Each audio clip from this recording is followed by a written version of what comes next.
আল্লাহ যদি তোমাকে কোনো বিপদ স্পর্শ করায়, আল্লাহ যদি তোমারে কোনো বিপদে ফেলে দেয়, ওই বিপদ থেকে উদ্ধার করার তিনি ছাড়া আর কেউ নাই। জোরে বলেন ঠিক কিনা? তিনি যদি কোনো বিপদে ফেলেন, তিনি ছাড়া বিপদ থেকে উদ্ধার করার কেউ নাই।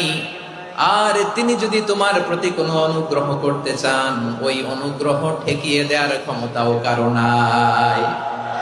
আল্লাহ যদি আপনার সফলতা দিতে চায়, পৃথিবীর কোন শক্তি ওই সফলতাকে থামাতে পারে? এজন্য আল্লাহ বললেন, খবরদার, চিন্তার আকীদা খালিস করে নাও। ওয়া ইয়ামসাসকাল্লাহু বিদুররিন ফালা কাশিফা লাহু ইল্লা হু। আল্লাহ বিপদে ফেললে বিপদ থেকে উদ্ধার করার কেউ থাকে না। আর আল্লাহ যদি তোমার প্রতি দয়া দেখাতে চান, অনুগ্রহ করতে চান, ওই অনুগ্রহকে প্রতিরোধ করার মতো ক্ষমতা কারো নাই। তিনি তার বান্দাদের মধ্য থেকে যাকে ইচ্ছা তাকে দেন, যত ইচ্ছা তত দেন। তিনি ক্ষমাশীল, তিনি মেহেরবান। সুবহানাল্লাহ। তিনি ক্ষমাশীল, তিনি মেহেরবান। তাহলে এই আয়াত থেকে আমরা বুঝতে পারলাম, আমরা যদি বিপদে পড়ি, আমাদেরকে কেউ বাঁচাতে পারে না। আমার বাবা আমারে বাঁচাতে পারে? হ্যাঁ?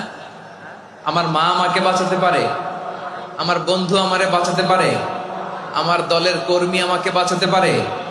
আমার পীর সাহেব আমারে বাঁচাতে পারে? আমার পটুয়াখালীর ভাইয়েরা খেয়াল রাখবেন, বাঁচাতে পারে এক মহান সত্তা, উদ্ধার করতে পারে এক মহান সত্তা। চিৎকার করে বলুন, তিনি কে?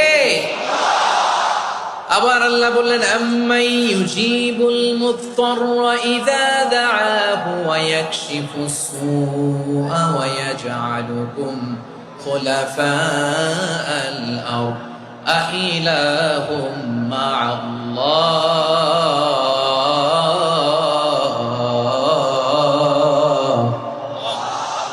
ক্বালিলাম মা তাযাক্কারুন। রব্বুল আলামিন বলেন, বিপদে পড়ে কাতর কণ্ঠে চিন্তাগ্রস্ত হয়ে যখন কেউ ফরিয়াদি হয়ে আল্লাহর ডাকে হাত তোলে, তখন এই ব্যক্তির ডাকে সাড়া দেয় কে?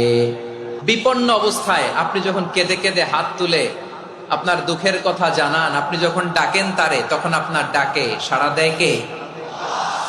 আল্লাহ বলে, আমি সাড়া দেই। তোমাদের বিপদকে মুক্ত করে দেয় কে? ওই আল্লাহর সাথে কোন উপাস্য আছে নাকি? কিন্তু খুব অল্প সংখ্যক লোকই তোমরা উপদেশ গ্রহণ করো। কথাটা কার?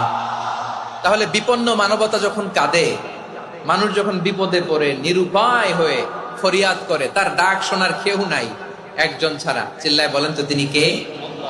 এজন্য আমরা ফরিয়াদের হাত কার দিকে তুলবো? প্রিয় পটুয়াখালী, বলেন, ফরিয়াদের দুটো হাত আমরা কার দিকে তুলবো?